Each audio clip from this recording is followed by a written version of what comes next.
იცოდი, რომ პლასმასა 100 წლების განმავლობაში არ იხსნება? ამ ვიდეოში გასწავლით, როგორ შეიტანოთ პატარა ნაბიჯებით თქვენი წვრილი ბუნების დაცვაში. პლასმასის გადამუშავება ძალიან მნიშვნელოვანია, რადგან ის ამცირებს იმ მასას, რომელიც ნაგავსაყრელებსა და ბუნებაში გროვდება. იმისათვის, რომ დავიცვათ ჩვენი გარემო და ეკოსისტემები, აუცილებელია თითოეულმა ჩვენგანმა ვიზრუნოთ ნარჩენების ჩაბარებაზე.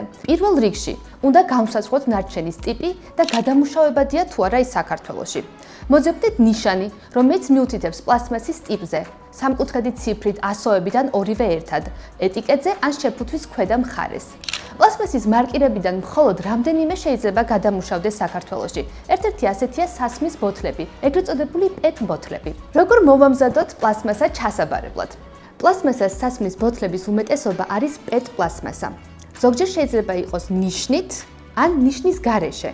ამ ტიპის პლასმასა შეიძლება ამოვიცნოთ თაღოვანი წრით ბოთლის ქვედა ნაწილის ცენტრში. უნდა გადავასხათ დარჩენილი სითხე.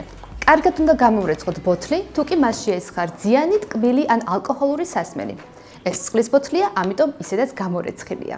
მოვაშოროთ ეტიკეტი, რომელიც მთლიანად ფარავს ბოთლს ასეთის არსებობის შემთხვევაში. თუმცა, მსგავსი ეტიკეტი შეგვიძლია დავტოვოთ და საბოლოო ნაბიჯი, მაქსიმალურად დავკუჭოთ ბოთლი.